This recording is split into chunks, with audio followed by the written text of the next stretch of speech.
Someone in your life already respects you less than you think. And the reason they hide it is what makes this trick so powerful. Picture this. You're sitting in a meeting, and your coworker, Alex, dismisses your idea with a polite but cutting comment. You smile, nod, retreat, but inside, you feel small. Now imagine this. You respond with a quiet pause, and then calmly say, "You might be right, but here's another angle." Suddenly, the room shifts. Alex leans back, considering. Here's a detail to chew on. This technique may raise your perceived authority, though specific percentage increases can vary. Why does immediately acknowledging a critic make people start respecting you more? And why does this shift happen so predictably that behavioral scientists have studied and named it?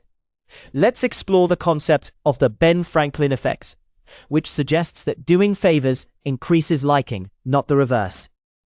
This psychological phenomenon suggests that people who do you a favor are more inclined to like you. It sounds counterintuitive, but here's how it works. By accepting their challenge and asking for more, seeking their perspective, you make them invest in you emotionally. In one historical instance, Franklin, seeking to win over a rival legislator, asked to borrow a rare book from him. The rival obliged, and their animosity softened into respect and friendship. The hidden principle here is that when someone invests their effort or thought into you, their perception of you transforms. Now step outside the personal. Picture a team project where a manager asks for feedback. Rather than defensively explaining every decision, you invite detailed critique. This tactic not only disarms potential critics, but also raises group cohesion. Can increase group cohesion, though specific figures like 34% are not universally supported. But here's where it gets tricky. Why do some people, when faced with this strategy, become even more antagonistic? The answer lies in their confidence. Secure individuals respond positively, seeing collaboration. Insecure ones might double down on hostility, seeing vulnerability instead of strength. So, knowing when and how to use the Ben Franklin effect wisely can be a game changer in your relationships, work, and beyond. But if seeking critique makes people like you, why do others gain respect by being unapologetically firm, even confrontational? Enter the authority bias, the tendency to attribute greater accuracy to the opinion of an authority figure.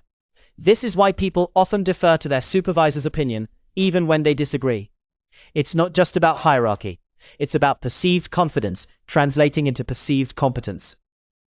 Take Steve Jobs, for example. Known for his uncompromising standards, he demanded perfection and often engaged in heated debates over minute details. Yet rather than alienating his team, this approach often garnered him a deeper respect.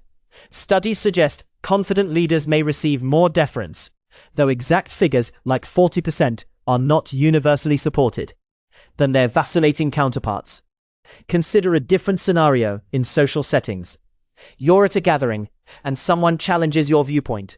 Instead of hedging, you state your case firmly. This assertiveness can create an illusion of expertise, making others more likely to align with your stance. Studies have found that assertive people may be perceived as more knowledgeable, though specific figures like 30% are not universally supported, regardless of their actual expertise. The contradiction? Confidence without competence can backfire, leading to what psychologists call the Dunning-Kruger effect. Here, individuals with limited knowledge overestimate their abilities, often losing credibility when their ignorance is exposed. Authentic respect stems from a blend of confidence and demonstrated skill. Connecting this back to our core question, wielding authority bias strategically means threading confidence with real knowledge for lasting respect. So then, how does one build credibility if confidence alone isn't enough? This leads us to the reciprocity principle, the social rule that we return favors, from exchanges of respect to tangible exchanges. It's the unspoken agreement humans have been following for millennia. Visualize a networking event. You're introducing potential clients to one another, subtly praising each person's strengths. Over time, this goodwill you've extended returns as respect and opportunity. evident in business environments where reciprocal relationships can enhance collaboration. Those specific figures, like 42%, are not universally supported. Let's look at friendships. You regularly check in with a friend, offering support through tough times. This act often results in them being more inclined to support you when you need it, strengthening the bond. Surveys show that mutual support networks may be more resilient to conflict. Those specific figures, like 56%, are not universally supported. The snag here is the risk of being taken for granted. If your gestures are too frequent or go unreciprocated, over time they may lose their value. Effective reciprocity is a balance. Knowing when to give and when to expect in return is crucial. As we circle back, leveraging reciprocity means understanding its power and limits, wielding it to build respect without becoming a doormat. But if relationships rely on reciprocation, why does sometimes withholding, playing hard to get, work just as well? We should explore intermittent reinforcement, a concept rooted in behavioral psychology. This principle involves unpredictable rewards, which makes the behavior harder to extinguish. It's the reason why gambling can be addictive. Players never know when the next win is coming. Consider a manager who occasionally praises employees without a set pattern. This unpredictability keeps the team engaged, striving to work harder for the next acknowledgement. Studies indicate that this method can boost workplace productivity, though specific figures like 20% are not universally supported. In romantic relationships, someone who is consistently available might be taken for granted. Yet, when their attention is intermittent, it often increases the perceived value of their affection, resulting in a heightened desire. This effect can increase perceived desirability, though specific figures like 60% are not universally supported. But there's a catch.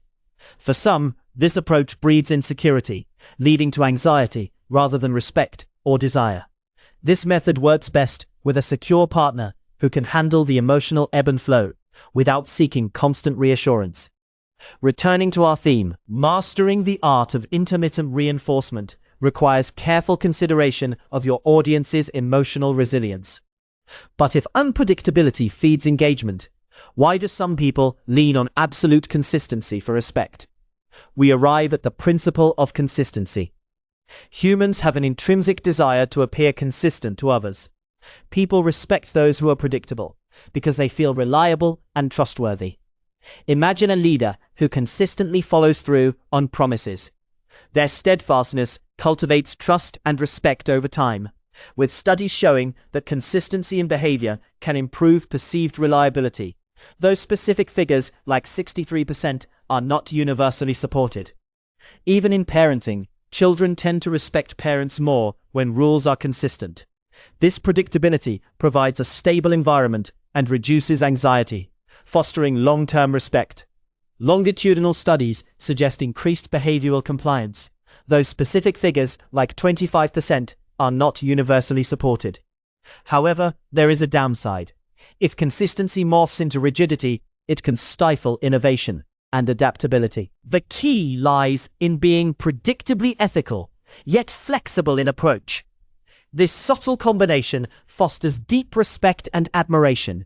So, tying it back, using consistency as a tool requires a balance between dependability and adaptability.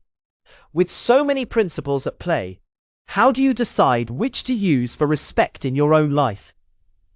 As we return to that meeting with Alex, remember, the pause before responding is a choice. A decision between assertiveness, reciprocity, unpredictability, or consistency. Each moment offers a path to respect, shaped by the dynamics and the people involved. The trick isn't just in what you choose, but in knowing why it works. It's a rule worth writing down. Respect isn't demanded. It's inspired by understanding the psychology at play.